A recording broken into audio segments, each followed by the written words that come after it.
Hello friends, तो आपने कई बार देखा होगा कि आपके वीडियो शूटिंग के टाइम आपके मोबाइल में जो कि आप माइक लगा देते हो, उसके बाद वीडियो को शूट करते हो, आपके मोबाइल की जो बैटरी अगर डेड यानी कि कम रहती है तो उस समय में आप वीडियो शूट करते हो तो ऐसा होता है। कई बार आपने देखा होगा कि आपके मोबाइल में जो कि बीप की साउंड आती रहती है, खर खर भर भर की आवाज़ आती रहती है। रिकॉर्डिंग करते हो, आप चेक करते हो कि यार मैंने बैटरी जो डाली है माइक में वो पूरी चार्जिंग यानी न्यू बैटरी डाली है, तभी भी ऐसा आवाज़ क्यों आ रहा है।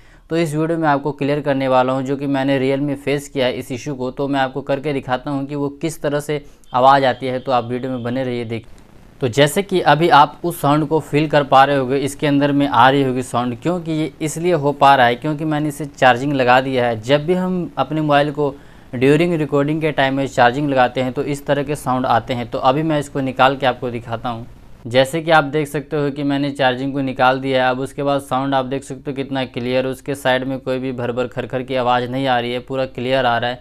तो इस तरह से आप इस प्रॉब्लम को सॉर्ट आउट कर सकते हैं। क्योंकि हमारे माइंड में आता रहता है यार कैसे होगा, क्या होगा, क्यों ये आवाज़ क्यों आती है, फिर हमें कुछ आइडिया नहीं लगा पाते कई बार। तो जब मैंने ऐसा चेक करके देखा था चार्जिंग में बार बार ऐसा क्यों हो रहा है, तो फिर मुझे पता लग गया कि इसका जो मेन इशू है, जब हम चार्जिंग के टाइम में रिकॉर्डिंग करते हैं तो ऐसी आवाज़ आती है। आपके साथ भी सेम यही इशू होता है तो आप कभी भी चार्ज को लगा करके फिर माइक लगा के रिकॉर्डिंग मत कीजिए, क्योंकि फिर से ये साउंड आने वाला है। तो इसलिए पहले मोबाइल को पूरा चार्ज कर लीजिए, उसके बाद आप वीडियो को शूटिंग कीजिए। जिससे होगा क्या, आपकी वीडियो में जो ये साउंड आना बंद हो जाएगा। आपको वीडियो अच्छी लगी हो तो मेरे चैनल को सब्सक्राइब कीजिए, वीडियो को लाइक कीजिए, अपने दोस्तों में शेयर कीजिए। वीडियो देखने के लिए आपका बहुत बहुत धन्यवाद।